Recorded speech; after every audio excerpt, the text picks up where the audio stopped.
आपल्यासोबत बोलण्यासाठी चंद्रहार पाटील सर जोडले गेलेले आहेत. सर, काय सांगाल? काल शिवसेनेत प्रवेश केलेला आहे, काय नेमकी भावना आहे, काय नेमकं डोळ्यासमोर उद्दिष्ट आहे?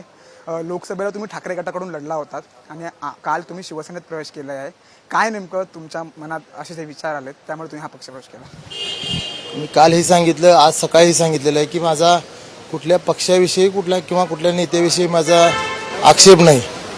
माझा आक्षेप आहे की सांगली जिल्ह्यामधील महाविकास आघाडी, शिवसेना पक्षाबद्दल किंवा कुठल्याही नेते मंडळीवर आक्षेप नाही.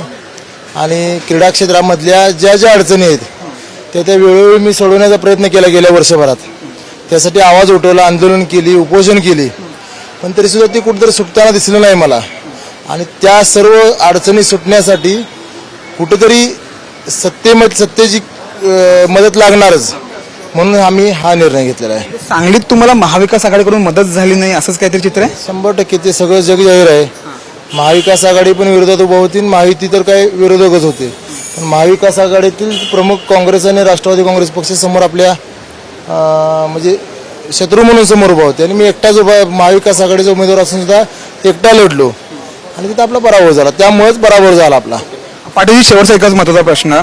संजय राऊत असं म्हणतायत की ज्या चंद्रहार पाटलांसाठी आम्ही मित्रपक्ष काँग्रेसच्या विरोधात गेलो, त्यांनीच पक्षप्रवेश केला, ते कच्चं मडकं निघालं, असं सगळं तुमच्यावरती टीका वगैरे सुरू झालेलं आहे. संजय राऊतांनी तुमच्यावरती टीका केलेली आहे. राऊतसाहेब माझ्यासाठी आदरस्थानी आहेत, नेहमी राहणार.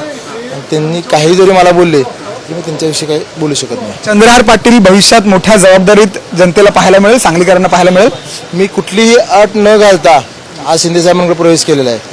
मला कुठलं पद हवं आहे म्हणून मी आलेलो नाही.